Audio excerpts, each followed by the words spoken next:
बच्चों, मैं दामोदर शर्मा एक बार पुनः आपके समक्ष हाजिर हूँ एक नए बिंदु के साथ। हमारा जो विषय चल रहा है वर्तमान में वह चल रहा है पाठ 1 राजस्थान बोर्ड की कक्षा 12वीं का पाठ 1, जिसका नाम है संतवाणी। संतवाणी के अंतर्गत हमने कबीर के पद्यांशों का अध्ययन किया। कबीर के पद्यांशों के पश्चात हमने तुलसीदास जी के पद्यांश प्रारंभ किए और प्रथम 3 पद्यांशों का अध्ययन भी हम कर चुके हैं। अगर आप इन सबसे वंचित हो तो हमारे पुराने वीडियो को अवश्य देखें। और वीडियो देखने का एक माध्यम यह भी हो सकता है कि आप प्लेलिस्ट में जाकर के एक साथ बिंदु अनुसार मैंने उनको सबको व्यवस्थित कर रखा है, इसलिए उनको प्लेलिस्ट में जाकर देखें तो ज़्यादा श्रेष्ठ रहेगा। तो अब देखिए, हमारा जो आज का विषय है ये तुलसीदास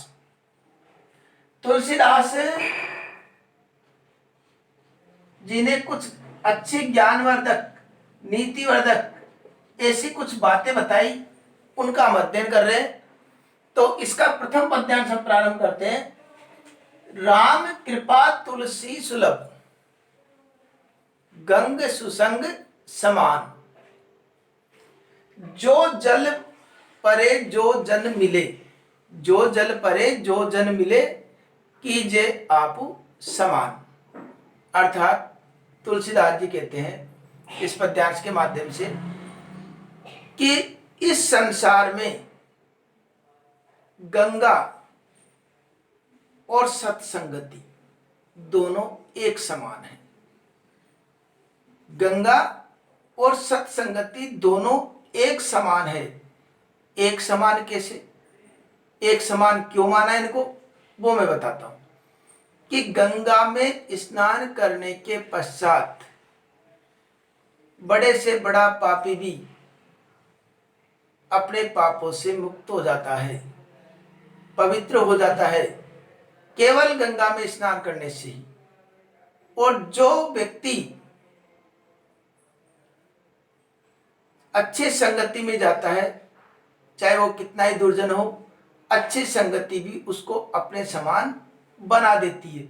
इसी बात को प्रकट करते हुए अगली पंक्ति में कहते हैं, जो जल परे, अर्थात जो जल में पड़ता है, अर्थात जल में स्नान करता है, किसके में, गंगा के में, या जो जन मिले, अर्थात जो व्यक्ति मिलता है किसमें, सत्संगति से, कीजे आप समान, उसको वह अपने समान कर देती है।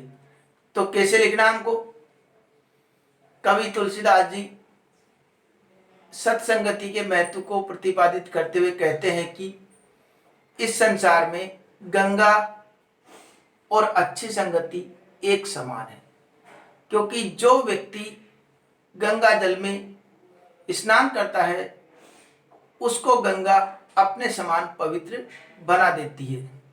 ठीक उसी प्रकार जो व्यक्ति अगर अच्छी संगति में जाता है, रहता है, उठता बैठता है, तो अच्छी संगति भी उसको अपने अनुसार उसको अच्छा बना देती है।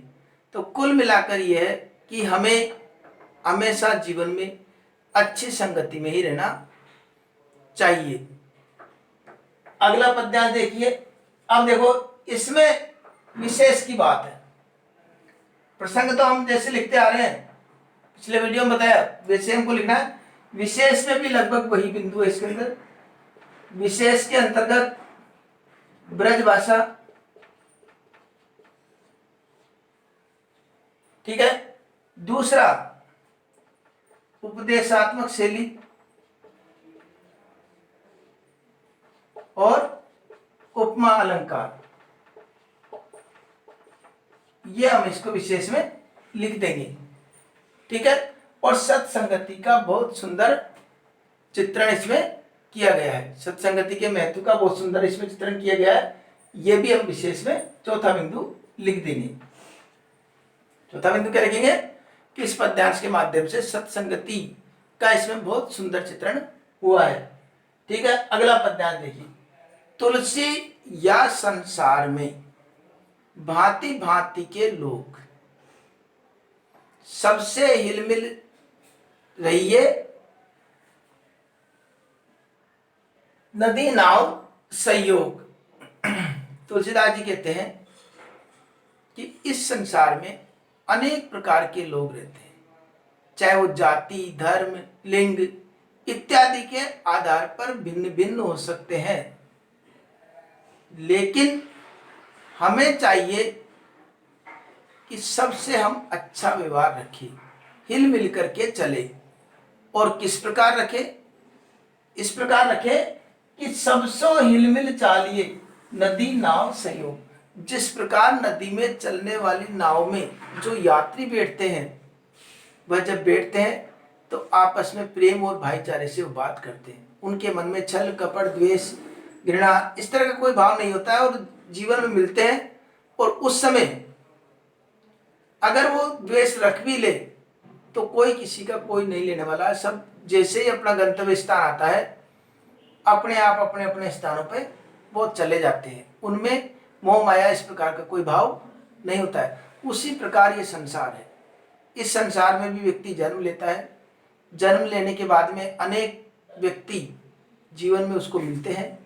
सबसे प्रेम और व्यवहार रखना चाहिए ताकि वह बाद में भी उनको याद रख सके, क्योंकि बाद में केवल प्रेम और भाईचारा और सत्कार्य यही उसका साथ देते हैं। इसलिए जीवन में हमेशा सबसे हिल मिल करके और प्रेम और भाईचारे से रहना चाहिए। इस पद्यांश के माध्यम से तुलसीदास जी ये संदेश दे रहे हैं। ठीक है, अगले पद्यांश विशेष में हम ये लिखेंगे। अगला पद्यांश आता है, तुलसी पावस के समय धरी कोकिलन मौन। अब तो दादुर बोलिए, हमें पूछे कौन। तुलसीदास जी कहते हैं कि इस संसार में जहां ज्ञान का कोई महत्व नहीं है, अर्थात ज्ञान को समझने वाला कोई नहीं है और दुष्ट लोगों का बोलबाला है, ऐसी जगह पर समझदार और सज्जन पुरुष को चाहिए कि वह ऐसी जगह पर शांत रहे, अपने ज्ञान को व्यर्थ में ही उस जगह न बांटे। क्योंकि ऐसी जगह अगर वो ज्ञान बांटेंगे तो भी उनको सुनने वाला कोई भी नहीं है। इसी उदाहरण को प्रकट करते हुए, इसी बात को प्रकट करते हुए इस उदाहरण से बताते हैं कि तुलसीदास जी कहते हैं, वर्षा ऋतु के समय, पावस का मतलब वर्षा ऋतु, वर्षा ऋतु के समय धरी कोकिलन मौन, कोयल मौन धारण कर लेती है। वर्षा ऋतु के समय कोयल मौन धारण कर लेती है। क्यों धारण कर लेती है? क्योंकि कोयल जो मधुर स्वर में जो बोलती है, वह स्वर इन अब तो दादुर बोलिए, वो मानती कि अब मेंढकों का बोलने का समय आ गया है। और उन मेंढकों की आवाज में कोयल की मधुर आवाज को कोई सुनने वाला नहीं है। तो समझदारी क्या है कि उस समय अपनी आवाज को बंद कर ले। जब कोई सुनता ही नहीं है, महत्व की बात, ज्ञान की बात को समझता ही नहीं है, तो समझना भी नहीं चाहता, तो ऐसे समय पर हमें चाहिए कि हम मौन धारण कर ले। हमें पूछे ही कौन, क्योंकि ऐसे समय पर जब दुष्ट लोग बोलते हैं तो ज्ञानी पुरुष को कोई महत्व नहीं देता है। और ज्ञानी पुरुष भी चाहिए कि ऐसे समय पर वह अपने ज्ञान की बातों को न करे। तो कबीर तुलसीदास जी के इस पद्यांश में हमको शिक्षा मिली है कि जहां ज्ञान का महत्व हो वही हमें ज्ञान प्रकट करना चाहिए। ठीक है, विशेष में वही ब्रजभाषा, उपदेशात्मक शैली और ये उपमालंकार इसमें नहीं रहेगा। दोहाछंद इस प्रकार इसमें लिख सकते हैं। अब देखो अगले पद्यांश में तुलसीदास जी ने बताया कि तुलसी असमय के सखा, धीरज धर्म विवेक, साहित्य साहस सत्यव्रत, राम भरोसो एक। तुलसीदास जी कहते हैं कि जो व्यक्ति के समक्ष जब बुरा समय आता है तो कोई उसका साथ देने वाला नहीं है, और जो साथ देंगे उनको बताते हैं कि उसके बुरे समय पर जो साथ देंगे वो है धीरज, अर्थात धैर्य धारण करना, धर्म का पालन करना, और बुद्धि, विवेक का मतलब बुद्धि, धीरज, धर्म और बुद्धि। साहित्य अच्छे साहित्य का अध्ययन करना, साहस, साहस, सत्यव्रत, सत्य का पालन करना, और एकमात्र श्री राम पर भरोसा। जिनके हृदय में ये सब बातें हैं वह बुरे से बुरे समय भी उसका कुछ नहीं बिगाड़ सकता। तो इसमें प्रश्न पूछ लेते हैं कई बार कि तुलसीदास जी ने बुरे समय के साथी किन किन को बताया है, तो हमको इनका नाम लिखना पड़ता हो, तो पड़ता है तो क्या क्या नाम लिखेंगे? धीरज, धर्म, विवेक, अच्छे साहित्य, साहस, सत्य का पालन करना और श्री राम पर एकमात्र भरोसा। यही वो सब बातें हैं जो व्यक्ति को बुरे समय में साथ देती है, अन्य कोई उसका साथ नहीं देता है। तो ये तुलसीदास जी के हमने 4 पद्यांश पढ़े। चारों पद्यांशों को पढ़ने के बाद में ये तो गए प्रसंग और विशेष जब लिखने की बात। अब कुछ प्रसंग जो पढ़ते हैं वो भी मैं बता देता हूं साथ ही साथ कि गंगा और सुसंग, अच्छी संगति को तुलसीदास जी ने एक समान क्यों माना है? गंगा और अच्छी संगति को तुलसीदास जी ने एक समान क्यों माना है? तो इसका उत्तर हम देने के लिए कहेंगे गंगा और अच्छी संगति को तुलसीदास जी ने एक समान बताया है क्योंकि गंगा में जो स्नान करता है तो गंगा उस स्नान करने वाले व्यक्ति को अपने समान पवित्र बना देती है। उसी प्रकार सत्संगति भी, जो व्यक्ति दुष्ट से दुष्ट व्यक्ति भी अगर आकर के सत्संगति में मिलता है तो वह अच्छी संगति उस व्यक्ति को भी अच्छा बना देती है, इसलिए इसको एक समान बताया गया है। अगले में तुलसी या संसार भांति भांति के लोग, इस पद्यांश के माध्यम से क्या बताना चाहते हैं? तो प्रश्न ये हो जाता है संसार में किस प्रकार का व्यवहार रखना चाहिए। इस पद्यांश के माध्यम से ये बताना चाहते हैं तुलसीदास जी कि इस संसार में अनेक धर्म, जाति, लिंग, क्षेत्र, इनके आधार पर हम भिन्न भिन्न हो सकते हैं, लेकिन इन भिन्नताओं के बावजूद भी हमको सबसे हिल मिलकर रहना चाहिए। ये मानना चाहिए कि जिस प्रकार नदी में चलने वाली नाव के बीच में जो यात्री रहते हैं, उसी तरह हम भी इस संसार में यात्री की भांति आपस में मिले हैं। एक दिन इस संसार से हमको सबको जाना है। जब जाना है तो हमें चाहिए कि सबसे आपसी प्रेम और भाईचारा बना के रखें। ठीक है। इसमें कि तुलसी पावस के समय इसमें जो प्रश्न बनेगा कि कोयल मौन धारण क्यों कर लेती है, वर्षा ऋतु में कोयल मौन धारण क्यों कर लेती है? तो वर्षा ऋतु में कोयल मौन धारण करने से तात्पर्य क्या कहना चाहते हैं इसके माध्यम से?